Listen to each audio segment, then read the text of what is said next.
T'es-tu déjà senti rejeté, incompris ou ignoré? Ces moments où il semble que toutes les portes se ferment, que les gens te tournent le dos et que tous tes efforts semblent vains. Il est facile de sombrer dans le désespoir et de penser que le rejet est une fin en soi. Mais, si je te disais que cela pourrait être le début de quelque chose d'extraordinaire? Et si le rejet était la manière dont Dieu prépare ton cœur, tes compétences et ta foi pour accomplir un but que tu ne peux pas encore percevoir? Le rejet n'est pas une fin. L'histoire de Joseph.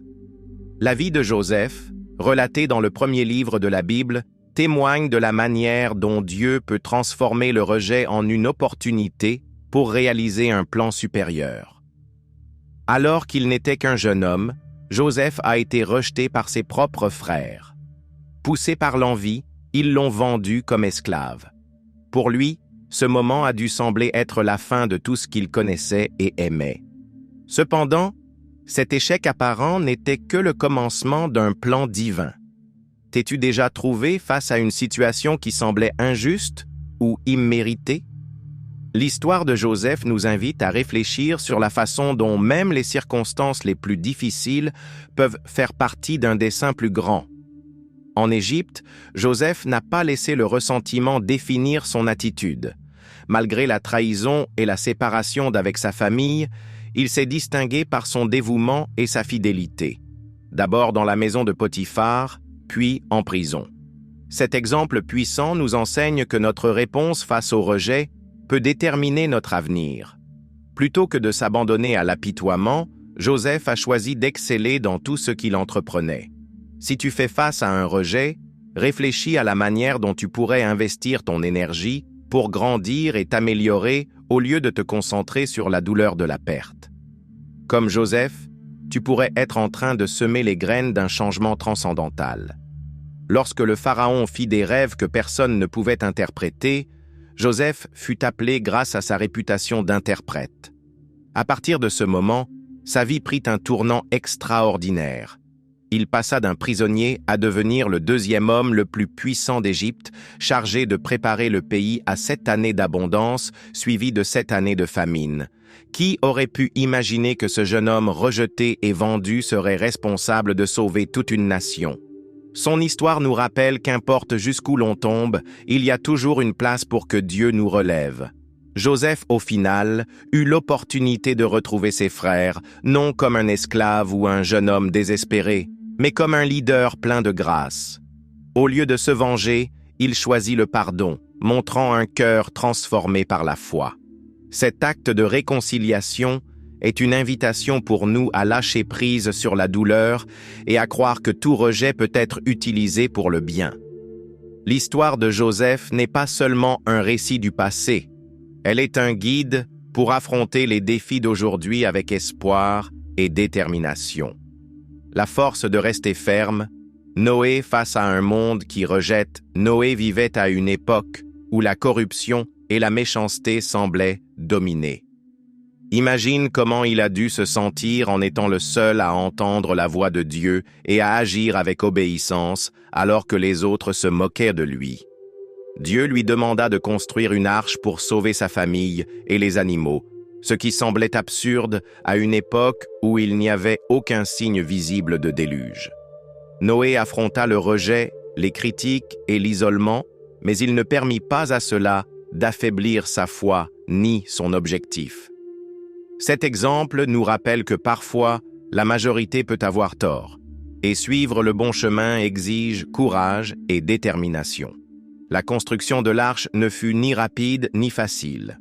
Selon le récit biblique, il fallut de nombreuses années pour la terminer, ce qui implique une persévérance admirable. Chaque jour, Noé devait affronter les rires de ses voisins et leurs questions pleines de scepticisme. Pourtant, il ne permit jamais à ses voix de le détourner de sa mission.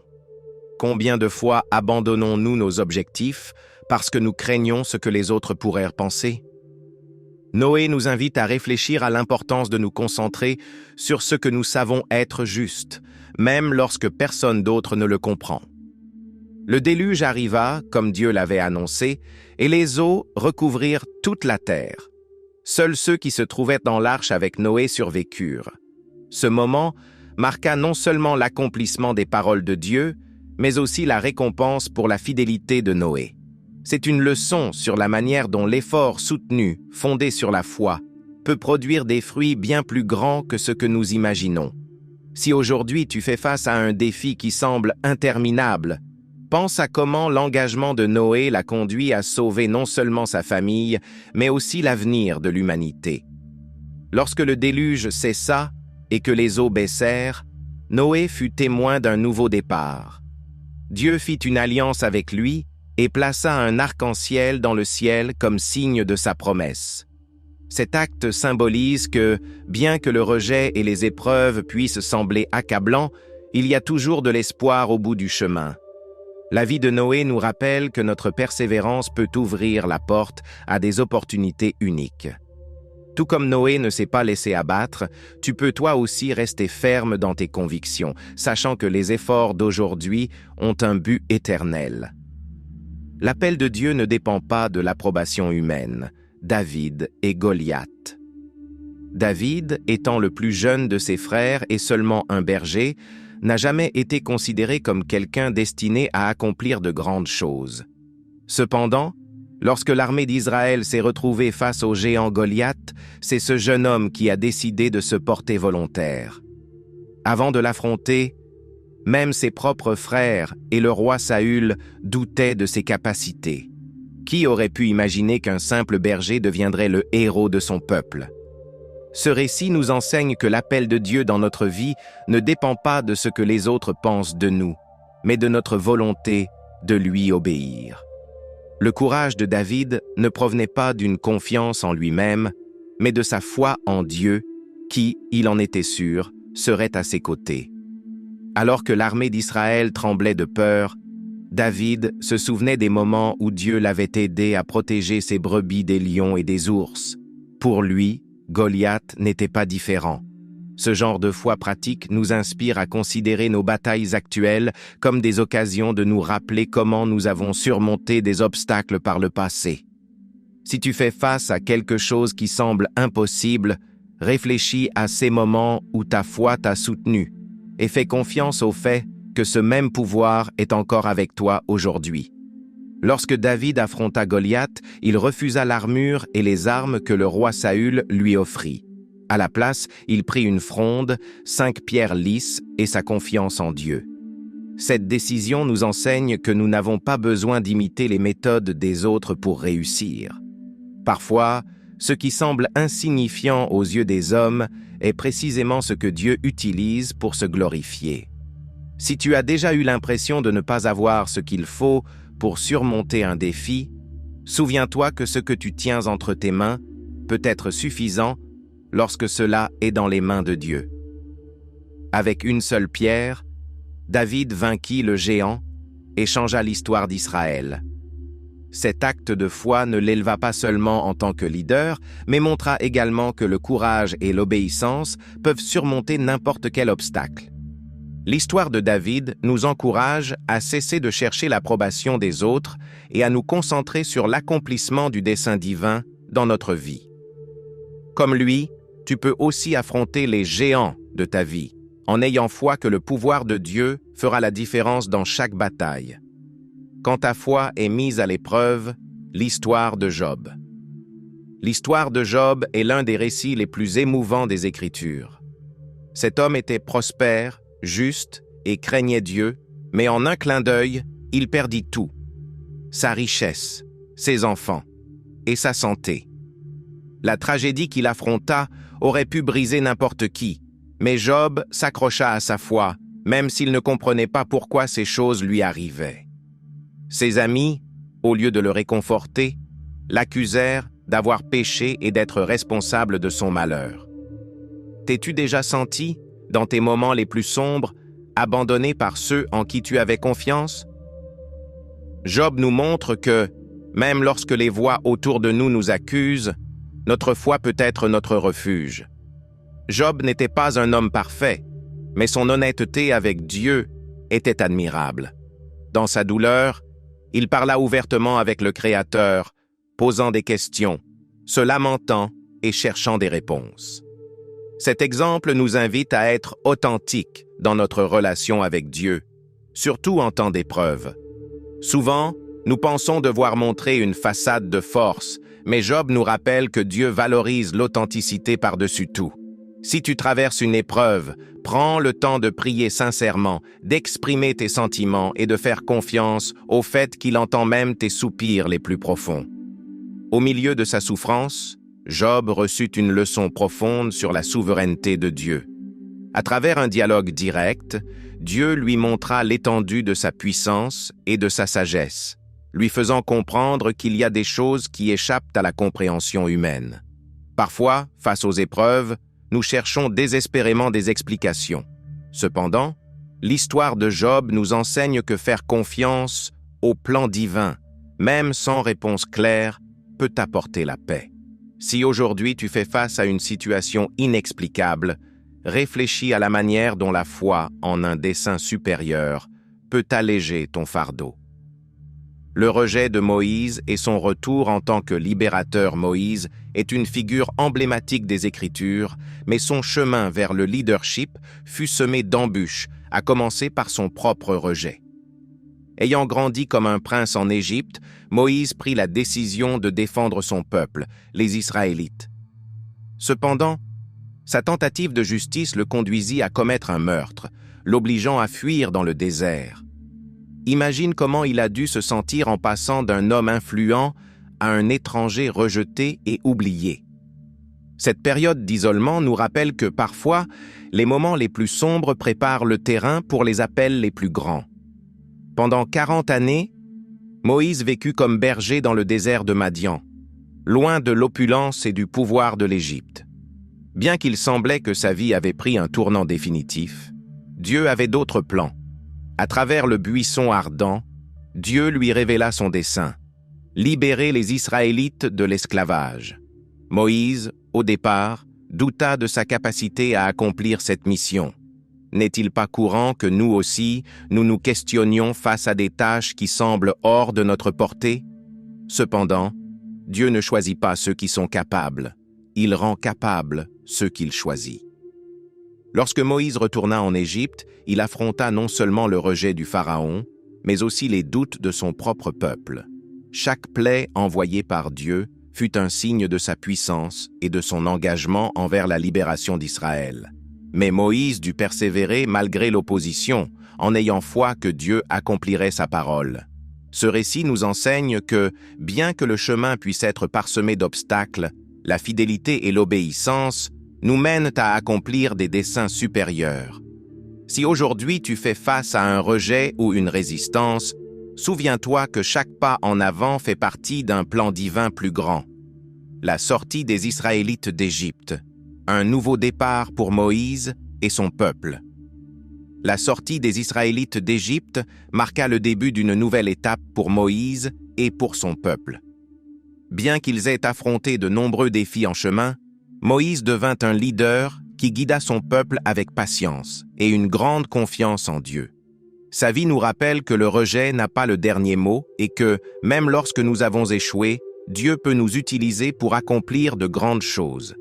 Si tu ressens qu'il y a quelque chose qui te freine, peut-être est-il temps de croire que ton passé ne définit pas ton avenir, mais que c'est le dessein que Dieu a préparé pour toi qui le fait. Jésus, le plus grand exemple de force face au rejet. La vie de Jésus est l'exemple suprême de la manière d'affronter le rejet avec amour et détermination. Dès sa naissance dans une humble crèche, il était clair que son chemin ne serait pas facile. Pendant son ministère, il fut interrogé, méprisé et trahi, y compris par ceux qui étaient les plus proches de lui. Imagine ce que cela signifie de se consacrer à enseigner, guérir et aimer les autres, pour ensuite être rejeté par ceux-mêmes que tu sers. Ce niveau de force n'est pas seulement admirable, il nous inspire aussi à affronter nos propres adversités avec une attitude différente. L'un des moments les plus marquants de la vie de Jésus fut lorsque Pierre, l'un de ses disciples les plus proches, nia connaître Jésus non pas une, mais 3 fois. Malgré cette trahison, Jésus ne répondit pas avec colère, mais avec grâce et pardon. Cet acte nous enseigne que le rejet, bien que douloureux, ne doit pas endurcir notre cœur. Si tu as déjà ressenti qu'une personne de confiance t'a tourné le dos, souviens-toi que, comme Jésus, tu peux choisir le pardon comme réponse. Cet acte de libération peut transformer non seulement ta vie, mais également celle de ceux qui t'entourent. Un autre moment significatif fut lorsque Jésus, dans le jardin de Gethsémani, affronta une solitude des plus profondes. Ses disciples, incapables de rester éveillés pour veiller avec lui, l'abandonnèrent dans son agonie. Pourtant, en pleine souffrance, il pria le Père, abandonnant complètement sa volonté à la sienne. Cet exemple nous invite à comprendre que, dans les moments de rejet ou de solitude, nous pouvons toujours nous tourner vers Dieu. Si aujourd'hui tu fais face à un rejet qui semble insurmontable, prends le temps de trouver du réconfort dans la prière. Tu n'es pas seul. Une force divine est prête à te soutenir. Enfin, sur la croix, Jésus affronta le plus grand des rejets, portant le poids du péché du monde entier.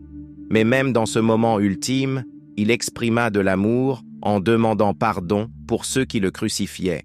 Cet acte final d'abandon nous rappelle que, bien que le rejet puisse être douloureux, il ne définit pas notre but. Jésus nous montre que chaque blessure peut avoir un objectif rédempteur. Si tu traverses une période de rejet, contemple l'exemple de Jésus et demande-toi « Comment puis-je utiliser cette expérience pour grandir et accomplir ma mission ?» Transformer le rejet en opportunité. Néhémie reconstruit les murs. Néhémie était échanson du roi Artaxerxès, un travail qui demandait confiance et proximité avec le pouvoir, mais son cœur était tourné vers Jérusalem, sa ville natale. Lorsqu'il apprit que les murs de la ville étaient en ruine, Néhémie ressentit une profonde tristesse qui le poussa à agir. Avec courage, il demanda au roi la permission de retourner chez lui pour diriger la reconstruction, un projet qui allait affronter de nombreux défis. Ce récit nous montre que le rejet ou les difficultés ne sont pas des raisons d'abandonner, mais des opportunités de se relever avec plus de force. As-tu déjà ressenti un poids dans ton cœur qui semble impossible à réaliser? Cela pourrait être le début de quelque chose d'extraordinaire. L'opposition ne tarda pas à se manifester. Des leaders comme Sanballat et Tobija se moquèrent et cherchèrent à intimider Néhémie et son équipe. Pourtant, il ne se laissa pas distraire. Il organisa les ouvriers de manière à ce que certains reconstruisent, pendant que d'autres surveillaient, armés, prêts à se défendre en cas d'attaque. Cet acte nous montre l'importance de rester concentré sur notre mission, même lorsque les critiques et les obstacles paraissent incessants. Si tu travailles sur un rêve ou un projet qui rencontre des résistances, demande-toi « Comment puis-je protéger ma vision tout en continuant à avancer ?» Néhémie fit également preuve de leadership en affrontant les conflits internes. Certains Juifs commencèrent à se plaindre des injustices économiques et du manque de ressources. Plutôt que d'ignorer ces plaintes, Néhémie chercha des solutions qui bénéficieraient à tous. Cet exemple nous invite à traiter nos luttes internes avec autant de diligence que nous affrontons les défis extérieurs. Si tu sens aujourd'hui que des difficultés au sein de ton équipe ou de ta famille constituent un obstacle, prends un moment pour écouter, réfléchir et agir avec justice. Le rejet comme préparation. L'exil de Daniel est l'un des exemples les plus remarquables de fidélité à Dieu dans un environnement hostile. Encore jeune, il fut emmené en captivité à Babylone, loin de sa terre, de sa culture et de ses coutumes. Dans ce nouveau contexte, Daniel dut relever le défi de s'adapter sans compromettre ses principes. Peux-tu imaginer ce qu'il ressentait en étant forcé de servir dans un lieu où ses croyances étaient constamment mises à l'épreuve? Son histoire nous montre que, même au milieu du rejet, nous pouvons prospérer si nous restons fidèles à notre foi et à nos valeurs. À Babylone, Daniel décida de ne pas se souiller avec les mets et le vin du roi, une décision qui aurait pu lui coûter la vie. Il proposa cependant un test. Pendant 10 jours, lui et ses amis mangeraient uniquement des légumes et boiraient de l'eau. À la fin, Leur apparence et leur santé surpassèrent celles des autres jeunes. Cet acte de courage nous montre que, même si notre environnement nous pousse à abandonner nos convictions, il existe toujours des moyens de rester fidèles. Si tu ressens un jour que le rejet de tes valeurs te place dans une position difficile, souviens-toi que de petites décisions courageuses peuvent faire une grande différence. Tout au long de sa vie, Daniel fit face à des moments de grande tension.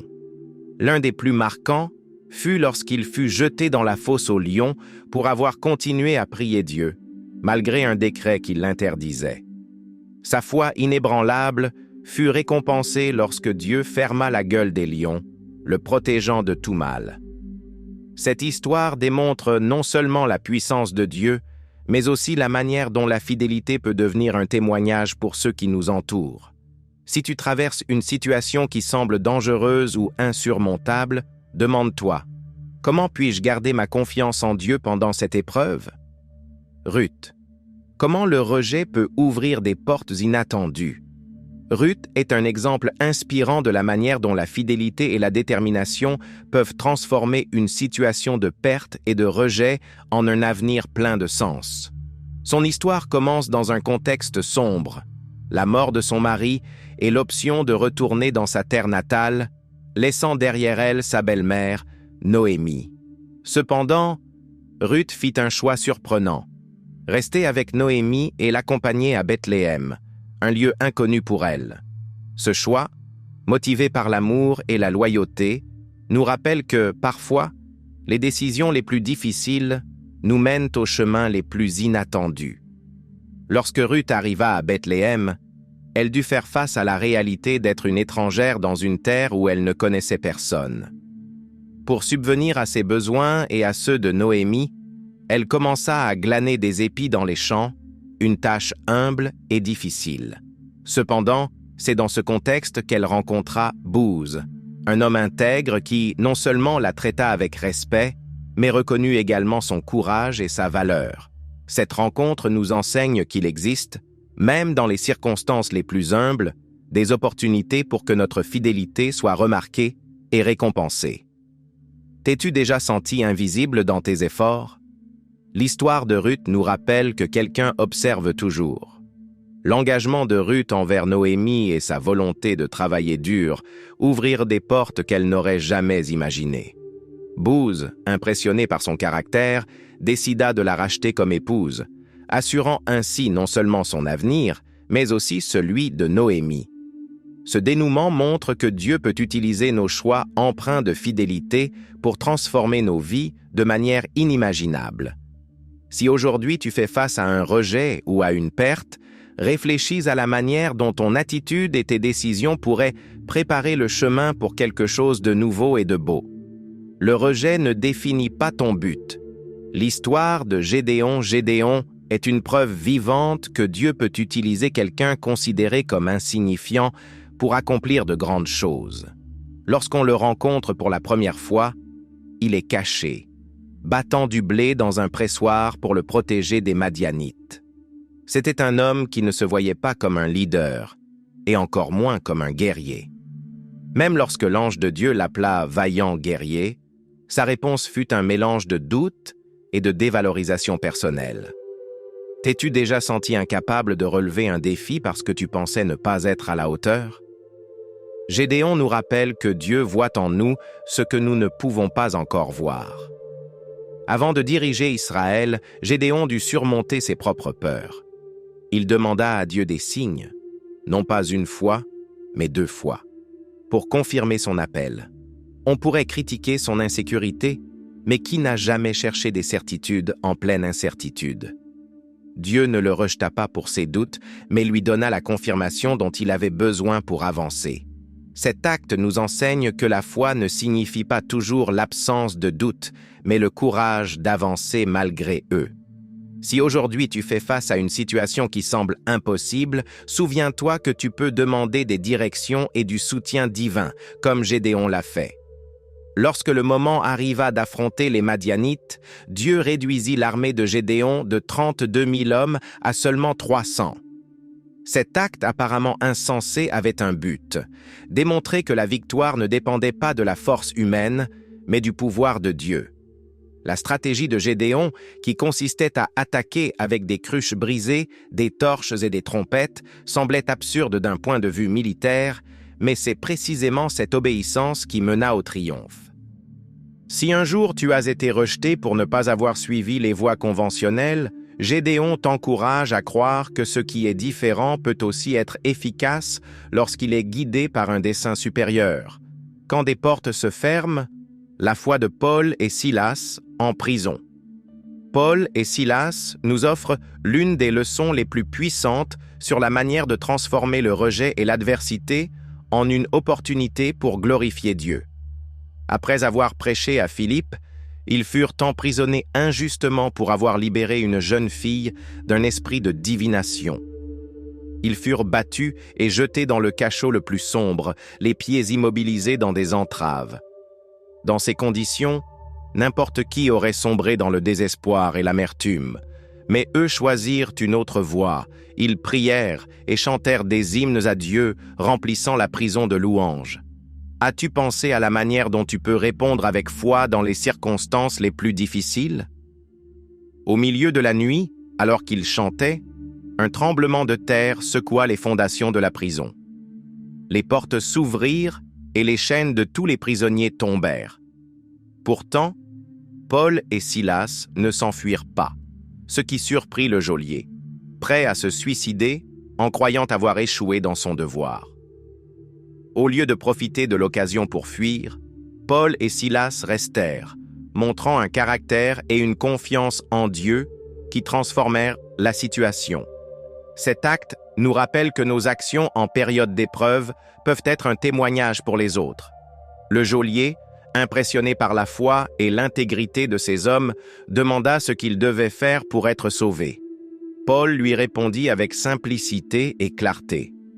« Crois au Seigneur Jésus-Christ, et tu seras sauvé, toi et ta maison. » Cette même nuit, le geôlier et sa famille acceptèrent la foi et furent baptisés. Ce qui avait commencé comme un acte de rejet et de persécution devint une opportunité pour que davantage de personnes découvrent le pouvoir de Dieu. Si un jour tu as l'impression que les circonstances sont contre toi, demande-toi, comment Dieu pourrait-il utiliser cette situation pour quelque chose de plus grand? Le rejet comme partie du plan divin, Esther et le décret contre son peuple. Esther est un exemple fascinant de la manière dont Dieu peut utiliser même les situations les plus désespérées pour accomplir son dessein. Une jeune juive, sans grandes ressources ni pouvoir, fut choisie pour être reine de Perse à une époque où son peuple faisait face à une menace mortelle. Aman, un haut fonctionnaire du roi, avait convaincu la cour de publier un décret pour exterminer les Juifs. Esther aurait pu choisir d'ignorer cette situation et de garder le silence, mais elle décida d'affronter ce défi, montrant que même au milieu du rejet et du danger, nous pouvons être des instruments de changement.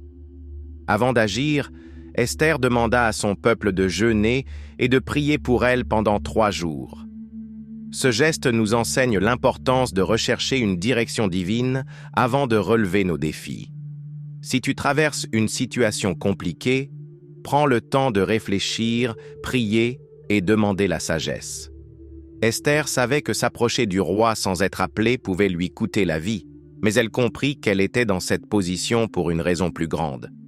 Cet acte de courage nous invite à réfléchir. Comment pourrais-tu utiliser ta position actuelle, même modeste, pour avoir un impact positif sur les autres? Quand Esther parla enfin au roi, Esther s'adressa au roi avec stratégie et humilité, en l'invitant à un banquet avant de présenter sa requête. Cette approche réfléchie lui permit de gagner sa faveur et d'exposer les intentions malveillantes d'Aman. Cet épisode nous enseigne que, lorsque nous faisons face à un rejet ou à un danger, nous avons besoin non seulement de courage, mais aussi de sagesse pour agir au bon moment. Si aujourd'hui tu fais face à une situation de rejet, demande-toi, est-ce que je planifie mes actions avec patience et discernement? La force dans l'adversité. Anne prie pour un enfant. Anne est un exemple poignant de la manière dont la foi peut nous soutenir au milieu de la douleur et du rejet. Pendant des années, elle subit les moqueries de Pénina, l'autre épouse d'Elkana, qui avait des enfants. Dans une culture où la maternité était perçue comme une bénédiction essentielle, la stérilité d'Anne la faisait se sentir incomplète et rejetée par la société.